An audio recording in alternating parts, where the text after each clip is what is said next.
The Kaleidoscope hypothesis is this idea that the world in general and any domain in particular follows the same structure, that it appears on the surface to be extremely rich and complex and infinitely novel with every passing moment.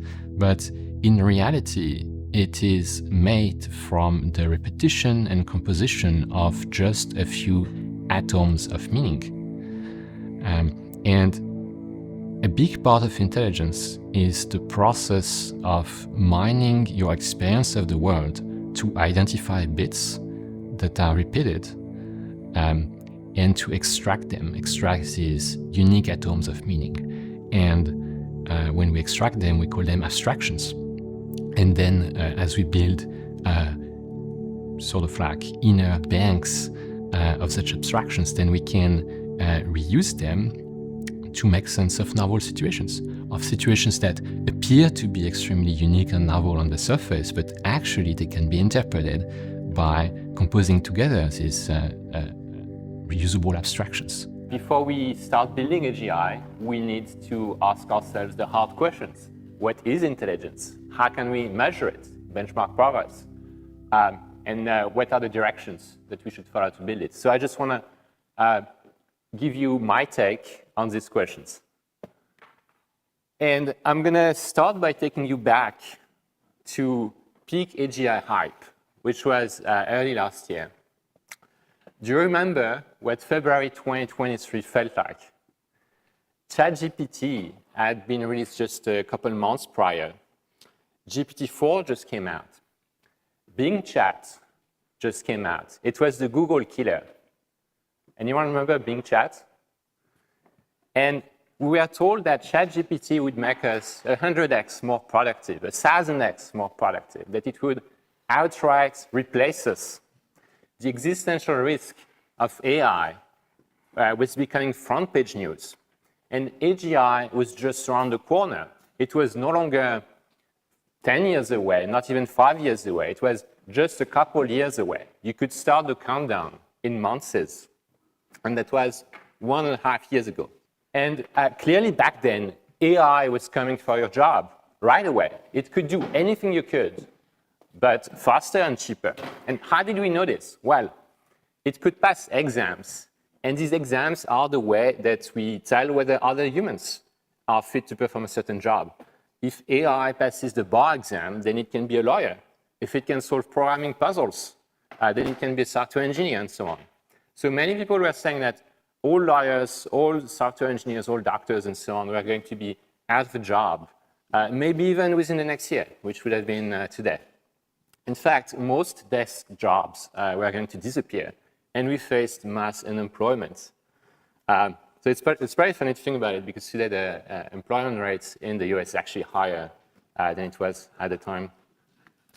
So was that really true? Was it really what the benchmarks were telling us back then?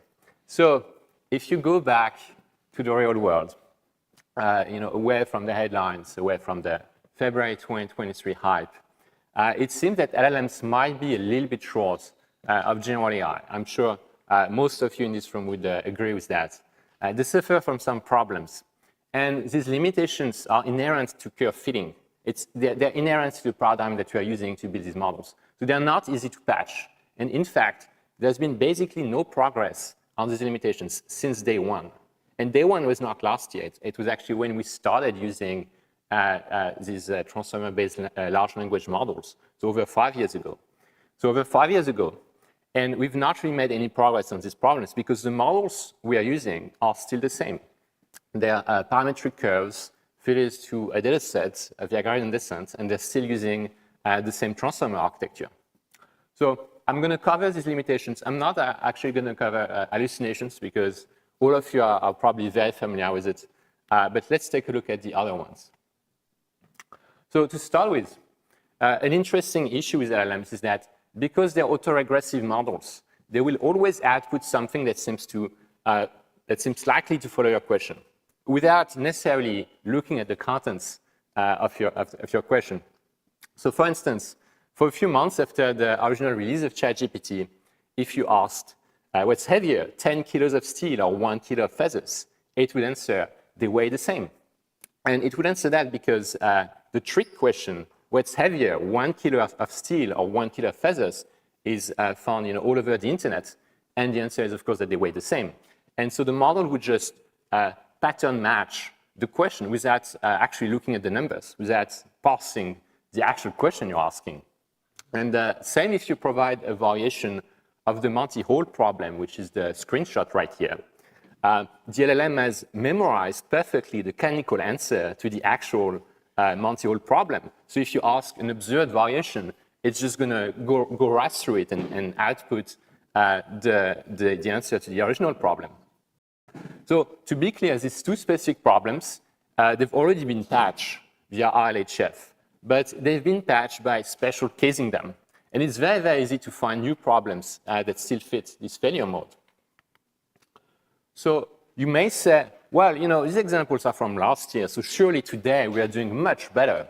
And in fact, no, we are not.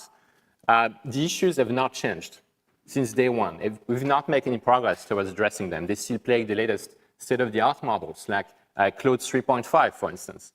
This is a paper from just a few days ago, from last month, that actually investigates some of these examples in state-of-the-art models, including Claude 3.5. So a closely related issue is the extreme sensitivity of LLMs to phrasing. If you change the names or places, variable names in a text paragraph, it can break LLM performance. Or if you change numbers in a formula. There's an interesting paper that investigates this, so you can check it out. It's called Embers of Autoregression. And people who are very optimistic, they would say that this brittleness is actually a great thing, because it means that your models are more performant than you know. You just need to query in the right way, and you will see better performance. You just need prompt engineering. And the counterpart to that statement is that for any LLM, for any query that seems to work, there is an equivalent rephrasing of the query that a human would readily understand that will break, right? And to what extent do LLMs actually understand something if you can break their understanding with very simple renamings and rephrasings? It looks a lot more like superficial pattern matching than robust understanding. Besides that, there's a lot of talk about LLM's ability to perform in-context learning, to adapt to new problems on the fly. And what seems to actually happen is that LLMs are capable of fetching memorized programs, like problem-solving templates, and map them to the current task. And if they don't have a memorized program ready, if they're faced with something slightly unfamiliar, even if it's something very simple, they will not be able to analyze it from first principles the way a human could. So one example, Caesar ciphers. LLMs, state-of-the-art LLMs, can solve a Caesar cipher, which is very impressive, right? But as it turns out, they can only solve it for very specific values of the key size. The specific values like 3 and 5 that you find commonly in online examples. If you show it an example of a Caesar cipher with a key size like 13, for instance, it will fail. So it has no actual understanding of the algorithm for solving the cipher. It has only memorized it for very specific values of the key size, right? So my hypothesis is that LLM performance depends purely on task familiarity and not at all on task complexity. There's not really any complexity ceiling to what you can get LLMs to solve, to memorize, as long as you give them the opportunity to memorize the solution or the problem-solving template, the program, right, that you have to run to get the answer. Instead, LLM performance depends entirely on task familiarity. And so even very simple problems, if they are unfamiliar, will be out of reach. And lastly, LLMs suffer from a generalization issue with the programs that they did, in fact, memorize. So some examples include the fact that LLMs have trouble with number multiplication, as you probably know, with list sorting and so on, even though they've seen millions of examples of these problems. So they typically have to be aided by external symbolic systems in order to handle these things. There's an interesting paper that investigates how LLMs handle composition. So it's titled Limits of Transformers of Compositionality. And the main finding is that LLMs do not actually handle composition at all. What they're doing instead is linearized subgraph matching. There's another paper that's also very intriguing. It's the reversal curse. So the authors found that if you train an LLM with content like A is B, it cannot actually infer the reverse, B is A. So that's really breakdown of generalization on a deep level. And that's actually pretty surprising. Like even I'm typically pretty skeptical of LLMs. So I was pretty surprised with this result. So one thing to keep in mind about these failure cases is that specific queries will tend to get fixed relatively quickly because the models are being constantly fine-tuned on new data collected from human contractors based on past query history. And so many of the examples that I show in my slides are probably already working with some of the state-of-the-art LLMs because they failed in the past, and so they've been manually addressed since. But that's a very brittle way of making progress because you're only addressing one query at a time. And even for a query that you patched, if you rephrase it or if you change names and variables, it's going to start failing again. So it's a constant game of whack-a-mole. And it's very, very heavily reliant on human labor. Today, there's probably between 10 and 30,000 humans that work full-time on creating annotated data to train LLMs. So, on balance, it seems a little bit contradictory. Like on one hand, LLMs are beating every human benchmark that you throw at them. And on the other hand, they're not really demonstrating a robust understanding of the things they're doing. So to solve this paradox, you have to understand that skill and benchmarks are not the primary lens through which you should look at these systems. So let's zoom out by a lot. There have been historically two currents of thought to define the goals of AI. First, there's the Minsky-style view, which echoes the current big tech view that AGI would be a system that can perform most economically valuable tasks. So Minsky said AI is the science of making machines capable of performing tasks that would require intelligence if done by humans. So it's very task-centric. You care about whether the AI does well on a fixed set of tasks. And then there's the McCarthy view. So he didn't exactly say what I'm quoting here, but he was a big proponent of these ideas, that generality in AI is not task-specific performance scaled to many tasks. It's actually about getting machines to handle problems they have not been prepared for. And that difference echoes the Locke view of intelligence versus the Darwin view of intelligence. So intelligence as a general-purpose learning mechanism versus intelligence as a collection of task-specific skills imparted to you by evolution. And my view is more like the Locke and McCarthy view. I see that intelligence is a process, and skill, task-specific skill, is the output of that process. This is a really important point. If there's just one point you take away from this talk, it should be this. Skill is not intelligence, and displaying skill at any number of tasks does not show intelligence. It's always possible to be skillful at any given task without requiring any intelligence. And this is like the difference between having a road network versus having a road building company. If you have a road network, then you can go from A to B for a very specific set of A's and B's that are defined in advance. But if you have a road building company, then you can start connecting arbitrary A's and B's on the fly as your needs evolve.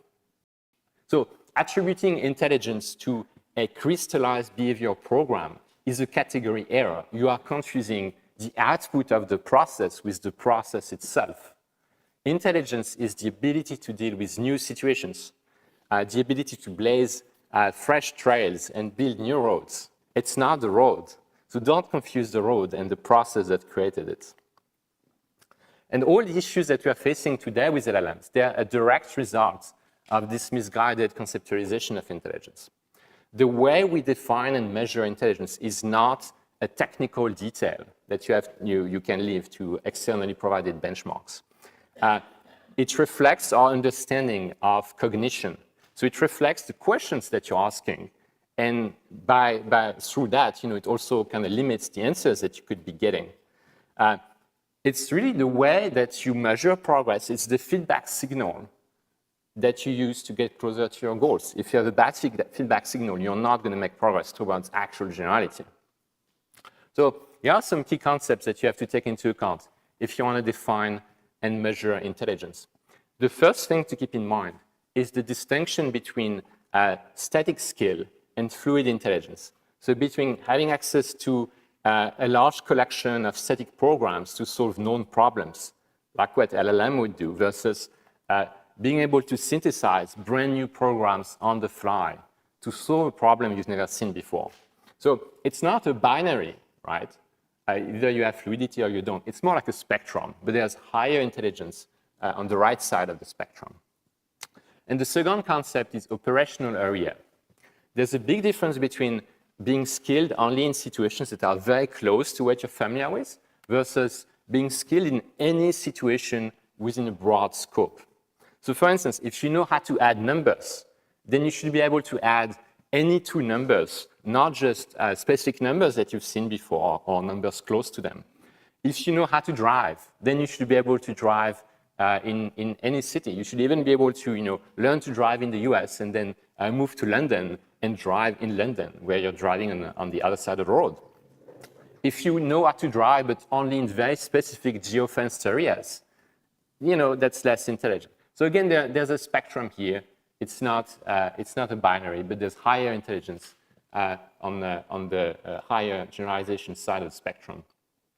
And lastly, the last concept is information efficiency.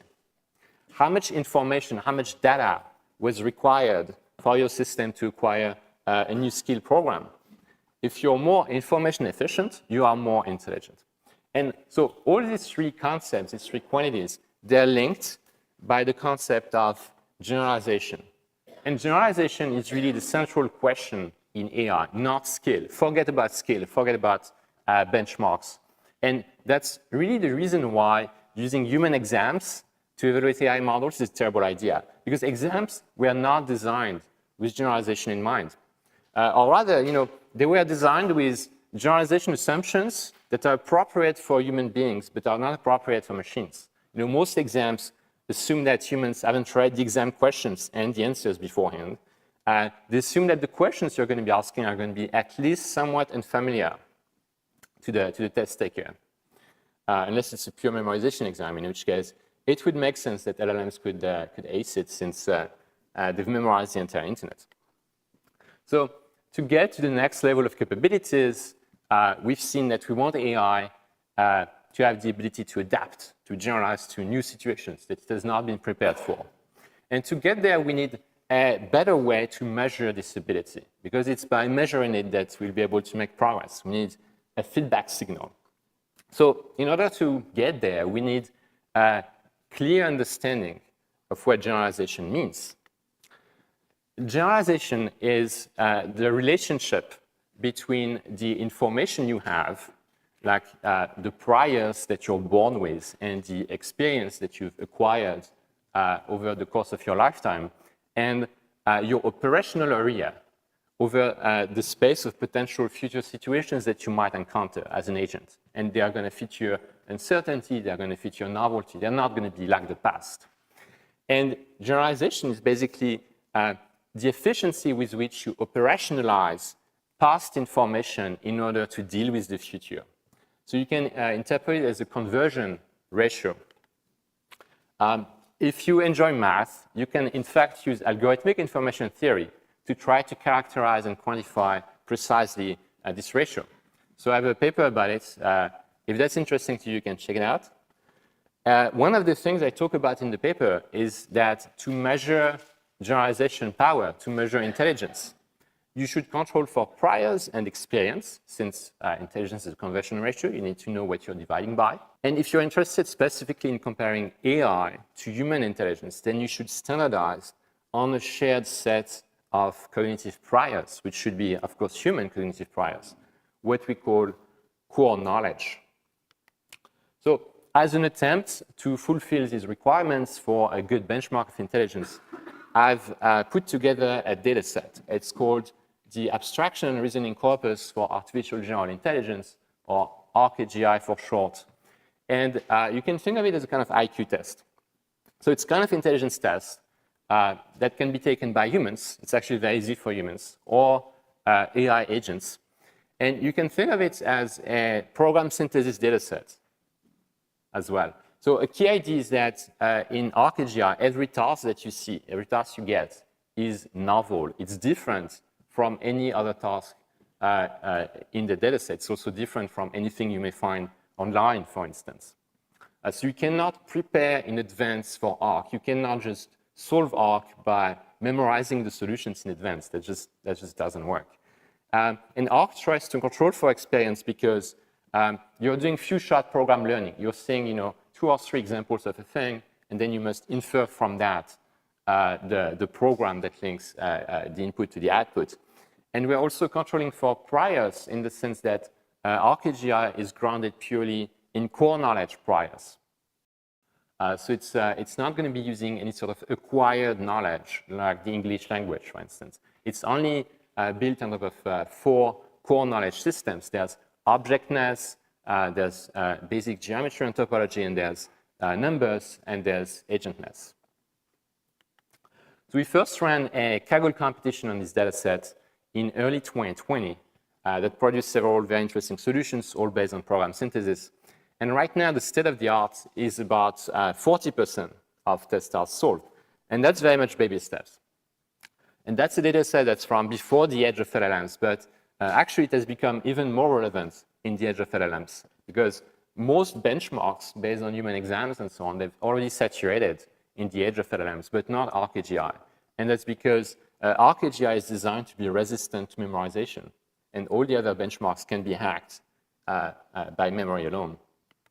So in June this year, we've launched a much more ambitious competition around ARC-AGI. We call it the ARC Prize. So together with Mike Knoop, the co-founder of Zapier, we're offering over $1 million in prizes to get researchers to solve ARC-AGI and open source the solution. The competition has 2 tracks. There's a private track that takes place on Kaggle. It's the largest Kaggle competition at the moment. You get evaluated on 100 hidden tasks, and your solution must be self-contained. So it must be able to run on a GPU VM within 12 hours with a good CPU as well. There's a big prize to get over 85%. And then there are prizes for the top scores as well. And there's even a best paper prize, 45K. So even if you don't have a top result, but you have good ideas, just write a paper, submit it, you can win some money. And there's also a public track, which we added because people kept asking, OK, but how do the state-of-the-art LLMs like GPT-4, Claude, and so on, how do they do on the dataset? So we launched this sort of like semi-private eval, where the tasks are not public, but they're also not quite private because they're being queried by this remote API. And surprisingly, the state-of-the-art on this track is pretty much the same as on the private track. That's actually quite interesting. So what's LLM performance on ARC-AGI exactly? It's not very good. The state-of-the-art LLMs are doing, most of them are doing between 5% and 9%. And then there's one that's doing better. It's Claude 3.5. Claude 3.5 is a big jump. It's at 21%. And meanwhile, basic program search should be able to get you at least 50%. So how do we know this? 50% is what you get if you ensemble all of the submissions that were made in a 2020 competition, which were all brute force program search. So basically, if you scale up brute force program search to more compute, you should get at least 50%. And meanwhile, humans do like easily over 90%. The private test set was verified by 2 people, and each of them scored 97 to 98, right? And together, they can solve 100%. So, 5 to 21% is not great, but it's also not 0. So it implies that LLMs have non-zero intelligence, according to the benchmark, and that's intriguing. But one thing you have to keep in mind is that the benchmark is far from perfect. There's a chance that you could achieve this score by purely memorizing patterns and reciting them. It's possible. So we have to investigate where this comes from, Because if it comes from a kernel of reasoning, then you could scale up the approach to become more general over time and eventually get to general AI. But if that performance actually comes from memorization, then you'll never reach generality. You will always have to keep applying these one-time human-guided point-wise fixes to acquire new skills. It's going to be this perpetual game of whack-a-mole, and it's not going to scale to generality. So to better understand what LLMs are doing, we have to talk about abstraction. Abstraction and generalization are closely tied because abstraction is the engine through which you produce generalization. So let's take a look at abstraction in general, and then we look at abstraction in LLMs. To understand abstraction, you have to start by looking around, zoom out, look at the universe. An interesting observation about the universe is that it's made of many different things that are all similar. They're all analogous to each other. Like one human is similar to other humans because they have a shared origin. Electromagnetism is analogous to hydrodynamics, is also analogous to gravity, and so on. So everything is similar to everything else. We are surrounded by isomorphisms. I call this the Kaleidoscope hypothesis. So you know what a kaleidoscope is. It's a tube with a few bits of colored glass that are repeated and amplified by a set of mirrors, and that creates this remarkable richness of complex patterns out of just a few kernels of information. And the universe is like that. And in this context, intelligence is the ability to mine the experience that you have to identify bits that are reusable. And you extract these bits, and you call them abstractions. And they take the form of programs, patterns, representations, and then you're going to recombine these bits together to make sense of novel situations. So intelligence is sensitivity to abstract analogies. And in fact, that's pretty much all there is to it. If you have a high sensitivity to analogies, then you will extract powerful abstractions from little experience, and you will be able to use these abstractions to make sense of a maximally large area of future experience space. And one really important thing to understand about abstraction ability is that it's not a binary thing where either you're capable of abstraction or you're not. It's actually a matter of degree. There's a spectrum from factoids to organized knowledge to abstract models that can generalize broadly and accurately to meta models that enable you to generate new models on the fly, given a new situation. And the degree 0 is when you purely memorize pointwise factoids. There's no abstraction involved. It doesn't generalize at all past what you memorized. So here we are representing our factoids as functions with no argument. You're going to see why in a bit. The fact that they have no argument means that they're not abstract at all. Once you have lots of related factoids, you can organize them into something that's more like an abstract function that encodes knowledge. So here this function has a variable x, so it is abstract for x. So this type of thing, this type of organized knowledge based on pointwise factoids or interpolations between pointwise factoids, it doesn't generalize very well. You know, kind of like the way LLMs add numbers. It looks like abstraction, but it's a relatively weak form of abstraction. It may be inaccurate. It may not work on data points that are far from the data points that you've seen before. And the next degree of abstraction is to turn your organized knowledge into models that generalize strongly. A model is not an interpolation between factoids anymore. It's a concise and causal way of processing inputs to obtain the correct output. So here, a model of addition using just binary operations is going to look like this. This returns the correct result 100% of the time. It's not approximate. And it will work with any inputs whatsoever, like regardless how large they might be. So this is strong abstraction. LLMs, as we know, they still fall short of that. The next stage would be the ability to generate abstraction autonomously. That's how you're going to be able to handle novel problems, like things you've not been prepared for. And that's what intelligence is. Everything up to this point was not actually intelligence. It was just crystallized skill. And the last stage is going to be able to do so in a way that's maximally information efficient. That would be AGI. So it means you should be able to master new tasks using very little experience, very little information about the task. So not only are you going to display high skill at the task, meaning that the model you're applying can generalize strongly, but you will only have to look at a few examples, a few situations to produce that model. So that's the holy grail of AI. And if you want to situate LLMs on the spectrum of abstraction, they're somewhere between organized knowledge and generalizable models. They're clearly not quite at the model stage, as per the limitations that we have discussed. If LLMs were at the model stage, they could actually add numbers or sort lists. But they have a lot of knowledge, and that knowledge is structured in such a way that it can generalize to some distance from previously seen situations. It's not just a collection of pointwise factoids. And if you solve all the limitations of LLMs, like hallucinations and brittleness and so on, you would get to the next stage. But in order to get to actual intelligence, to on-the-fly model synthesis, there's still a massive jump. You cannot just purely scale the current approach and get there. You actually need brand new directions. And of course, AGI after that is still a pretty long way off. So how do we build abstraction in machines? Let's take a look at how abstraction works. I said that intelligence is sensitivity to analogies, but there's actually more than one way to draw analogies. There's two ways. There are two key categories of analogies from which arise two categories of abstraction. There's value-centric abstraction and there's program-centric abstraction. And they're pretty similar to each other. They mirror each other. They're both about comparing things and then merging individual instances into common abstractions by erasing certain details about the instances that don't matter. So you take a bunch of things, you compare them among each other, you erase the stuff that doesn't matter. What you're left with is an abstraction.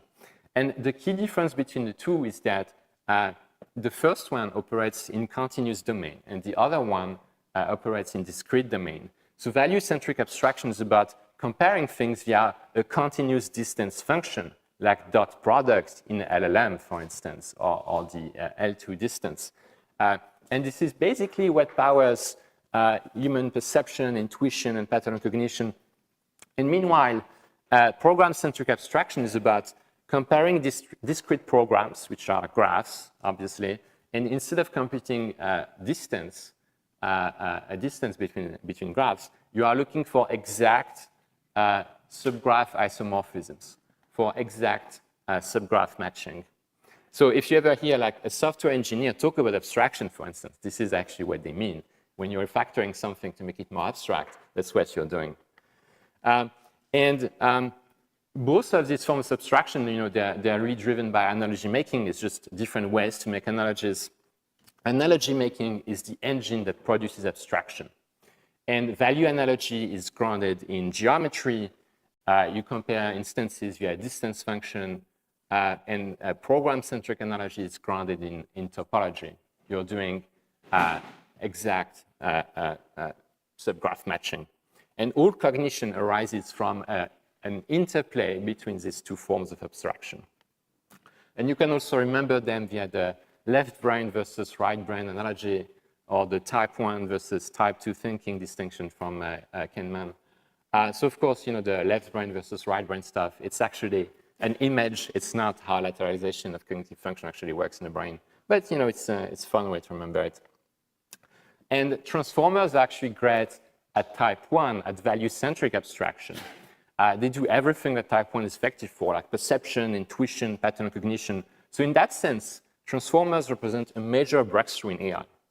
But they are not a good fit for type 2 abstraction, and that is where all the limitations we listed came from. This is why you cannot add numbers, or why you cannot infer from A is B that B is A as well, even with a transformer that's trained on all the data on the internet. So how do you go forward from here? How do you get to type 2? How do you solve problems like ARC-AGI, right? Any reasoning or planning problem? The answer is that you have to leverage discrete program search as opposed to purely manipulating continuous interpolative embedding spaces learned with gradient descent. And there's an entirely separate branch of computer science that deals with this. And in order to get to AGI, we have to merge discrete program search with deep learning. So, quick intro, what's discrete program search exactly? It's basically combinatorial search over graphs of operators taken from a domain-specific language, a DSL. And there are many flavors of that idea, like genetic programming, for instance. And to better understand it, you can sort of like draw a side-by-side analogy between what machine learning does and what program synthesis does. So in machine learning, your model is a differentiable parametric function. In PS, it's a graph of operators taken from a DSL. In ML, the learning engine is gradient descent. In PS, it's combinatorial search. And in ML, you're looking at a continuous loss function, whereas in PS, you only have this binary correctness check as a feedback signal.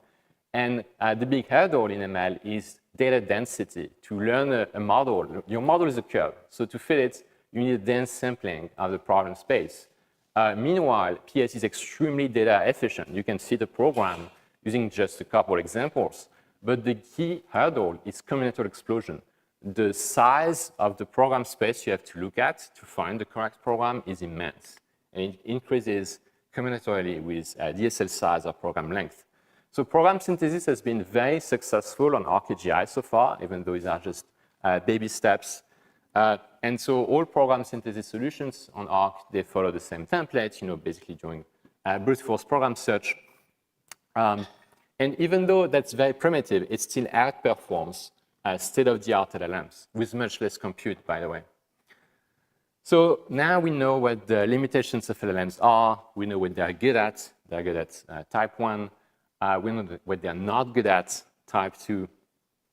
So where do we go next? And the answer is that we have to merge machine learning, like this sort of like type 1 thinking with the type 2 thinking provided by program synthesis.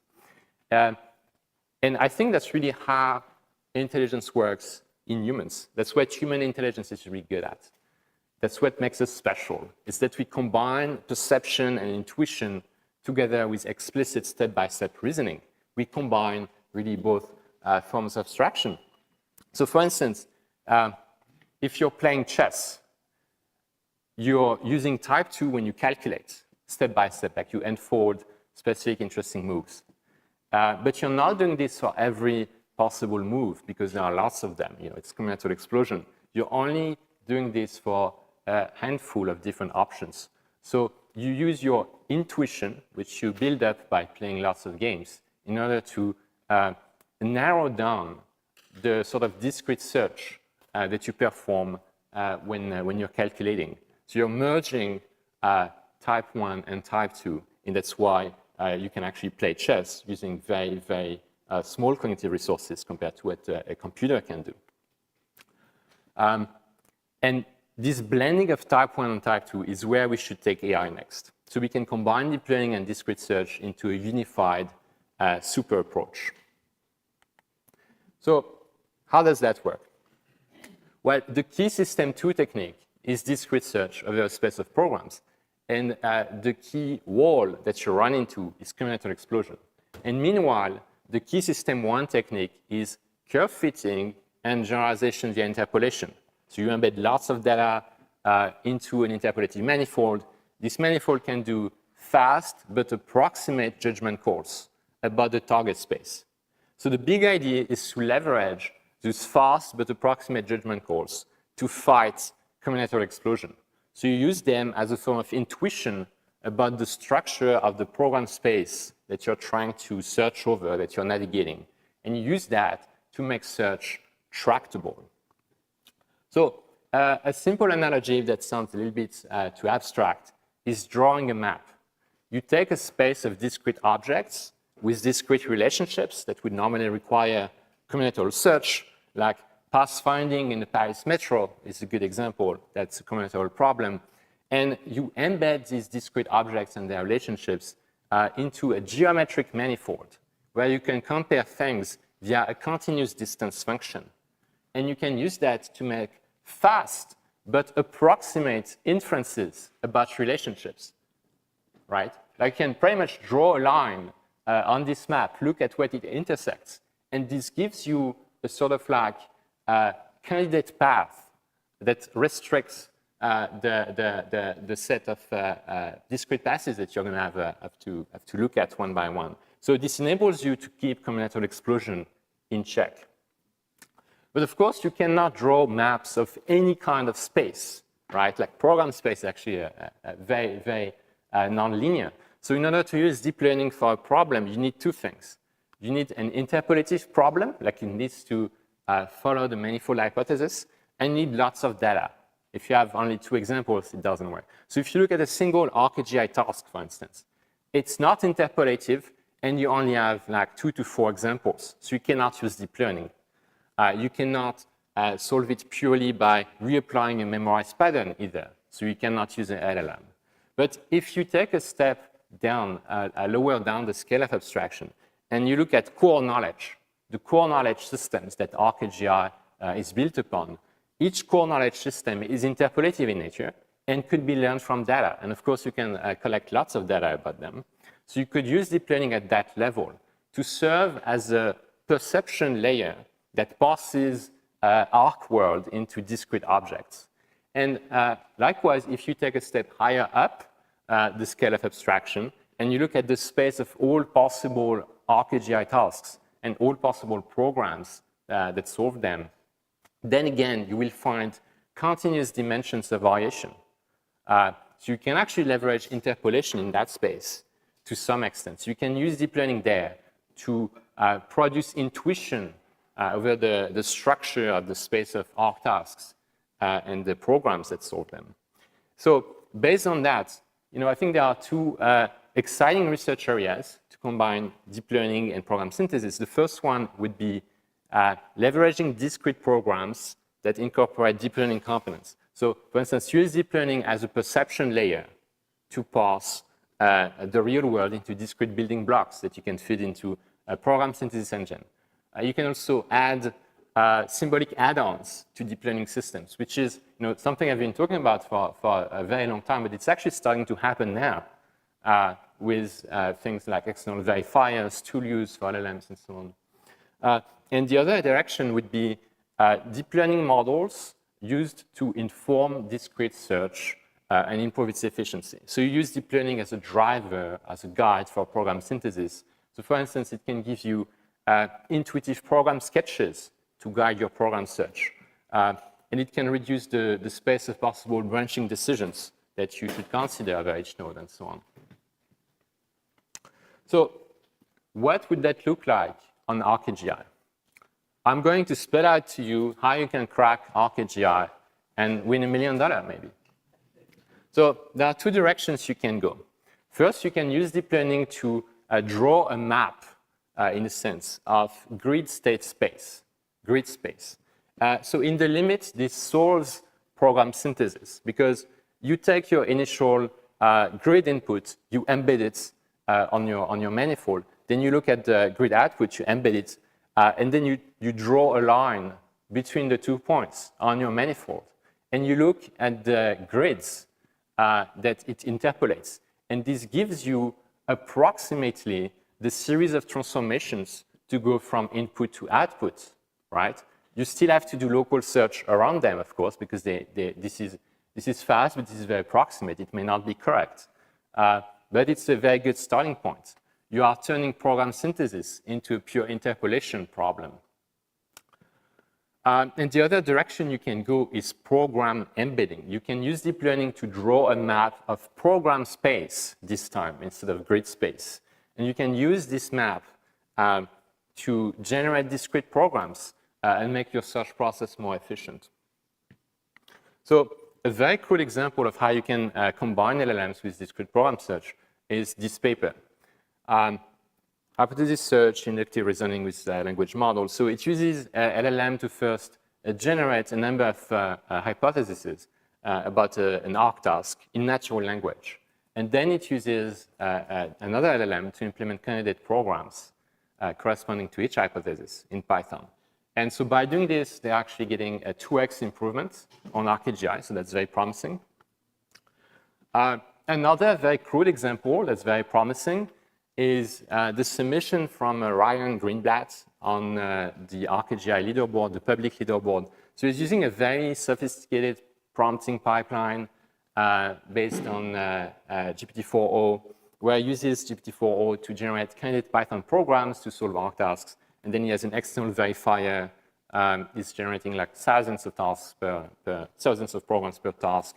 It also has a way to refine tasks, programs that seem to be doing, close to what you want. So this scores 42% on the public leaderboard, and that's the current state of the art. So again, here's where we are. We know that LLMs fall short of AGI. They're great at system 1 thinking. They lack system 2. And meanwhile, progress towards system 2 has stalled. Progress towards AGI has stalled. The limitations that we are dealing with LLMs, they're still the exact same we are dealing with 5 years ago. And we need new ideas. We need new breakthroughs. And my bet is that the next breakthrough will likely come from an outsider, while all the big labs are busy training bigger LLMs. So maybe it could even be someone in this room. Maybe you have the new ideas that I want to see. So see you on the leaderboard for ARC-AGI. Thank you.